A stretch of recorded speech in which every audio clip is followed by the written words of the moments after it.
Alright then. Old Minion's been flipped. Replaced the Fatimid Castle with one from the Kingdom of Jerusalem. I do believe.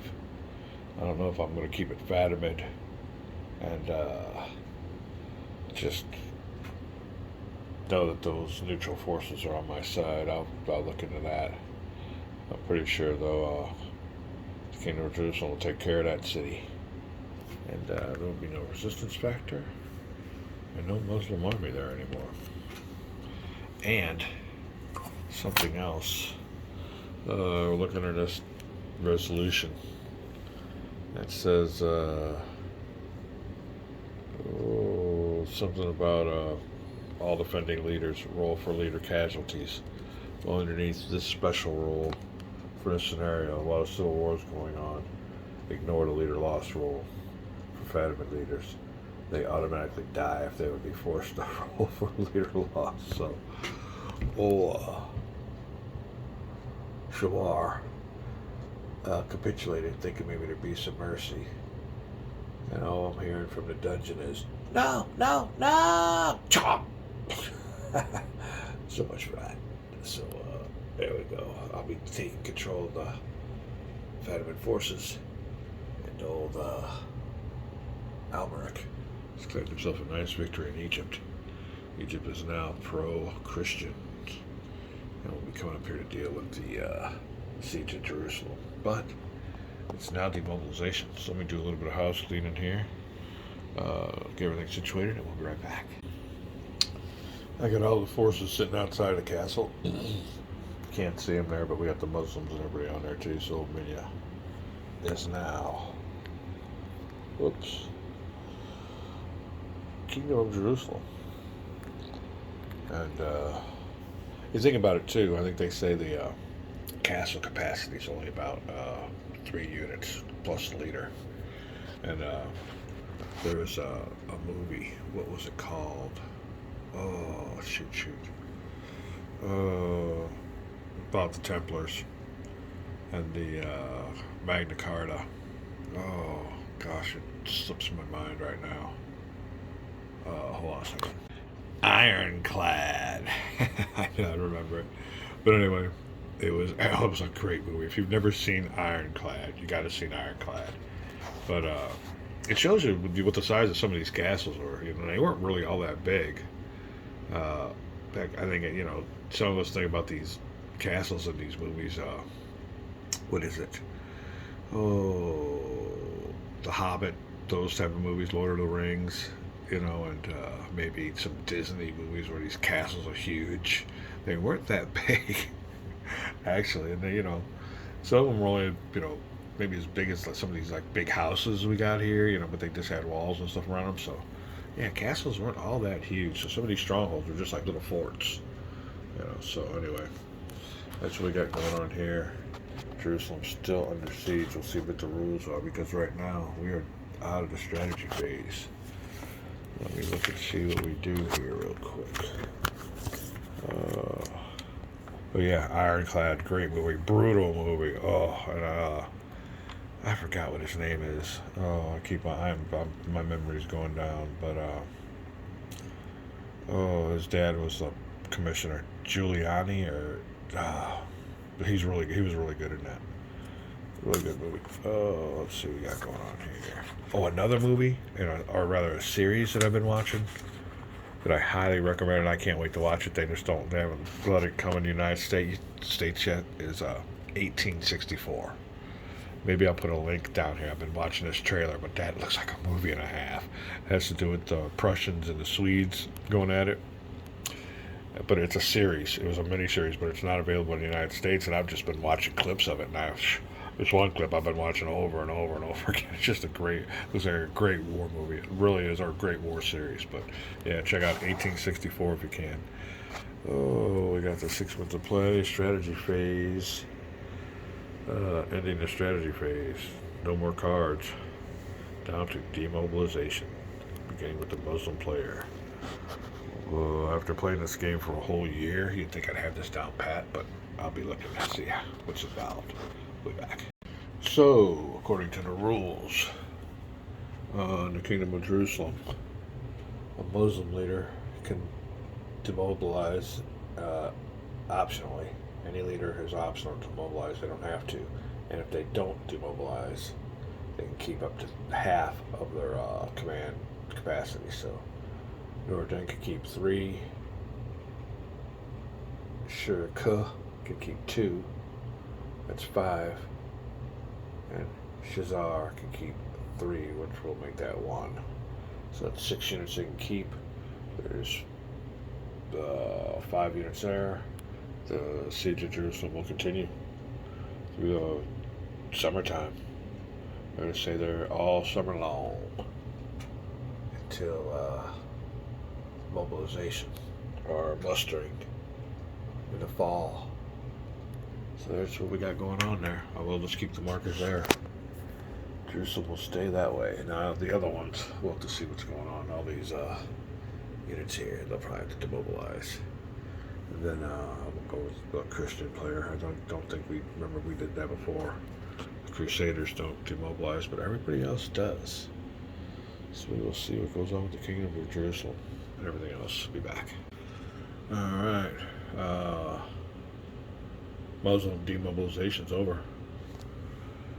Siege of Jerusalem continues through the summer. Now, also, you can see the nice little forest pool up there. These are all the Seljuks that went home to tend their crops. No more Seljuks along the way here. They all bailed. But now another thing is the Muslims demobilize first. Neutrals don't demobilize. The old Fatimans down here aren't neutral no more. So what I did is I kept the leader. Well, maybe I'll demobilize him too.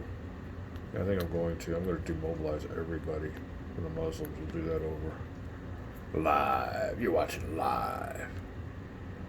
And we'll see him. But the only thing is, I'm putting these units into the Christian force pool because they're no longer going with the Muslims. So I don't know if that's done right, but that's the way we're going to do it in this game. And I'm putting old Durgam in there too. I might want to redeploy him when the time comes in a little better strategic spot. Oh, now old Almeric. That will take care of the Muslim demobilization. I think I got that taken care of. Everybody's gone. Now we'll go with the Christian player. And the only ones that don't demobilize are the Crusaders. Everybody else has to demobilize. So remember we did that with the Byzantines and the Armenians. So Byzantines, Armenians demobilize. Kingdom of Jerusalem demobilizes. And Crusaders stay. So that's the way I'm interpreting it. We'll be back. What we got here, and we'll read this together. Last phase of the game turn. Military orders, which means Templars and Hospitallers. Templars. Hospitallers is optional, so I'll leave those guys there. Oh, leader does not mobilize, can retain, blah blah blah. We already know about that. Crusaders and Mongols. Sorry about the glare. Maybe we'll get a mounting map one of these days. I want to use the plexi. Crusaders and Mongols, including leaders, never demobilize, except by event. Neutral forces and leaders never demobilize. Units moved by winter campaign. Besieged. Up to 2 friendly units are remaining in a captured city, and that is it. So, let me demobilize the Kingdom of Jerusalem, the Byzantines, and the Armenians. And we'll be back. Alright, Christian demobilization's over. We have left Armenia. The Kingdom of Jerusalem forces are slowly making their way back to the Kingdom of Jerusalem, but not to Jerusalem itself. It is under siege, so somewhere around here they got land and crops. A lot of them will probably be sitting outside the city getting ready to retake it, but for the winter time, they're in the force pool. a strategic demobilization is what it really is. Vadivids, the Armenians, and I believe the Byzantines kept all his forces. Let's see here. He's got a rating of 2, which means he can only keep 1. So yeah, we're gonna have to get rid of one of these. Sorry. So 1 Byzantine. Well, and you're watching it live, because I didn't do it. Messed that one up. Thought I had it all taken care of. Okay, now we're fine. This Armenian leader. He's got 2 units of 10 with a rating of 4, so whoever wants to stay is going to stay. Whoever's going to leave is going to leave, so strategically I left these guys here. And Templars and Hospitallers will stay there. But Egypt has been demobilized. I will strategically muster them in the following phases. So I think that is it. Open up the old book of rules, and after demobilization comes end of turn. Alright, so we will go up here and move to game turn. To game turn number 3. Alright, I don't think there's any victory conditions yet, although I do have Cairo. I'll add that to my victory point total, and hold here. We'll see what the victory conditions are. Alright, for the Christian player, 26 VPs and Cairo. Starts with 21. I got 4.